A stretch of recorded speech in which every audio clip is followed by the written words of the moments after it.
Tabletop Spotlight, brought to you by Dragon's Lair Comics and Fantasy.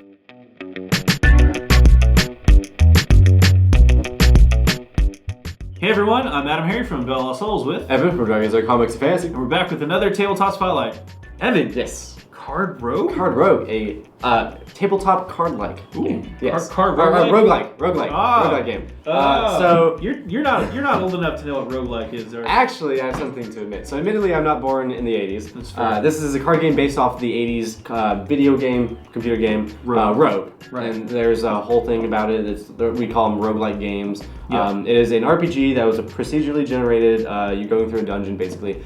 I did play this when I was a kid. Nice. My dad had an old IBM Nice. computer, and I played it constantly. It was actually one of the few games I was allowed to play. So I may not be old, but I know what Rogue is, and I love this. I am so proud of you right Yeah, now. thank Like, you, You I don't even tried. know. Like I am very proud of you. Thank you very much. But yeah, so this is Card Rogue, a tabletop roguelike game. Basically, it's a tabletop version of Rogue, and it's based off of it. It's an interesting game. I can't wait to show it off. One of the big things about roguelikes, again, is kind of that persistent, like when your character dies, they just drop all their stuff and you have to go back and get it, and those type of mechanics. So I'm very curious. I haven't played this game in particular, or even seen the box yet. It's my first time. So I'm very curious to see how those kind of mechanics translated to this new tabletop card game. So let's do it, man. Let's take a look inside Card Rogue. Card Rogue! A tabletop roguelike. I'm excited about this one. So, I mean, it's interesting because let's look at the back. Yeah. It's not much describing. So, I mean, Why does it say? Well, hold up. Not suitable for 36 months. Why are they playing it at 3 years? some people are, I don't know.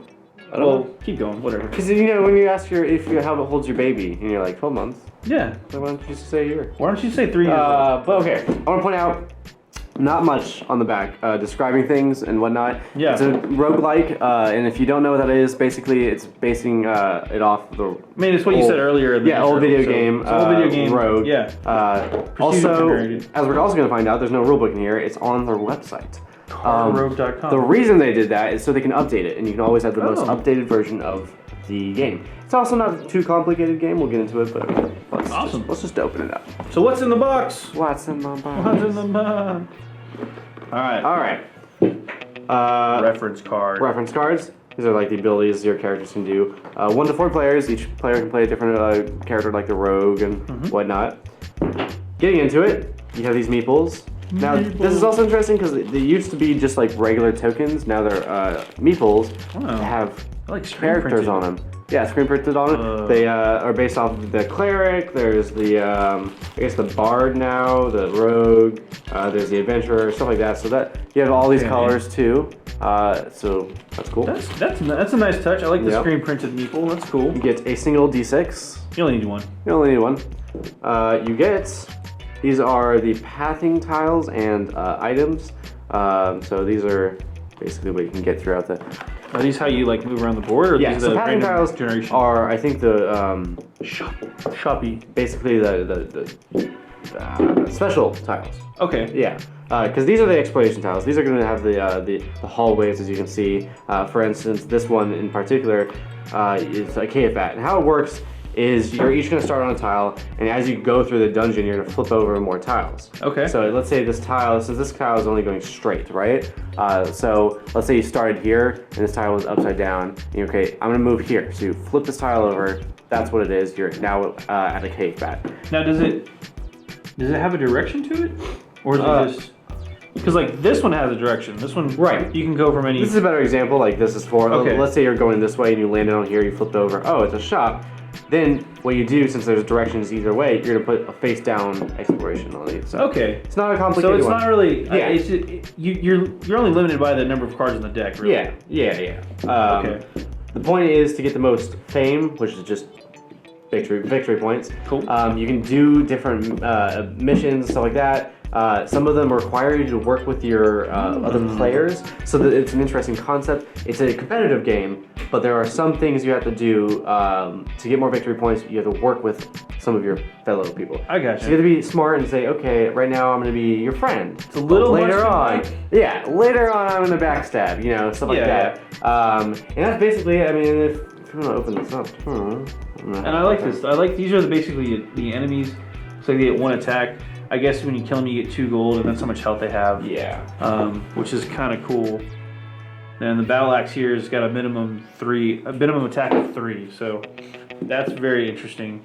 And again, I think with these exploration cards and the pathing tiles, you basically just flip the dice. If you want to see the full rules again, right, it's on the website. It's on the website, and that's everything in the box. These are just placeholders. We're gonna pull those. Cards are really hard to open, so I'm not going to do it right now. But I mean, we can look at it. This is the rogue. The rogue can equip a dagger in the secondary hand slot. This dagger's properties are replaced with +1 to attack roll. When the rogue buys an item, you can roll a die. If it's a 5, 6, she steals from the shop and doesn't pay for the item. Sneaky. Well, it's not really good for the economy of the shop. Jerk, yeah. The rogue cannot equip an item that normally requires a secondary hand slot. Okay, so I'm guessing there's they all have their ups and downs. Yeah. There's the adventurer, there's the bard, stuff like that. So yeah, they all have their abilities and stuff they can do. Yeah, it's a very not complex game, but the computer game wasn't very complex too. So yeah, it doesn't have to be. No, it's about the adventure. No, and it's about the crazy story you're gonna tell. And I just want to point out the replayability because it's procedurally generated. The dungeon's gonna be different. The encounter's gonna happen differently every single time. Also, since you can't see the rule books, we'll explain it. If you're playing by yourself, you can do what's called story mode, and it's it's not instead of a randomly procedurally generated dungeon. It's one that was already built and has a story behind it, so you can do that too, and it's on the website's rule book. You can also do. Oh, nice! So you basically just set up the board how it's supposed to be, and then you go. Yeah, and it'll still I think have some random encounters and stuff like that, but for the most part, it's a story that you play through. Nice. Yeah, that's very cool. Well, this, I like the way they've copied some of these mechanics over from Rogue. Yeah, basically, nice touch, so. Cool, let's hop out for a really quick recap. Well, that was Card Rogue. Yes. A very cool little roguelike game. Yes. I really like how they integrated all those kind of mechanics we talked about earlier on. Like, it's the procedure generation. Items. Yeah. The fact that it's a competitive game, but at the same time you have to work with some people to get some points. So it's a really cool game. Yeah, I'm impressed. I like it. So let's crunch some numbers on this bad boy real quick. Yes. This is, of course, Card Rogue. Yes. The price point on this one is $34.99. $34.99. Yep. And we saw in the box, how many players are we talking about here? 1 to 4. So you can play it by yourself if you like. There is a solo option. And they recommend ages over 3. Over 3, I mean, it's not like violent stuff, I guess, if you're fighting something, but it's not like I really think if you can't read, probably... I say 8 and up. 8 and up. He says 8 and up. Game says 3 and up. I agree with the 8 and up. Okay. I would call that. But the box says 3 and up. 3 and up, because of they don't want you to eat the bits. Yeah, right. Then it technically says 14 and up. Oh, does it? But it says don't have kids 3 and up. So we're just confusing people. We're just confusing. So 14 and up. I could see that. Yeah. Maybe we're just going to be bad parents. I don't know. 30 to 45 minutes is usually the play time. 8 and up, sure. And don't forget the rulebook is not in the box. You go to the website. Yes, that's important. The cool part about that, we already described this though, is they update it on the website, so you always have the updated rulebooks. All right. So again, 14 and up, 90-minute playtime roughly, 1 to 4 players. It's in stores now. Yes. And this is like an updated version too. Yeah. So it has the new meeples. It's very cool stuff. So go check it out. I'm AdamHarry from Bell Souls. I'm Adam from Dragons Lair Comics and Fantasy. And this has been another Tabletop Spotlight. Thanks again for watching. Tabletop Spotlight brought to you by Dragons Lair Comics and Fantasy. Thanks for watching.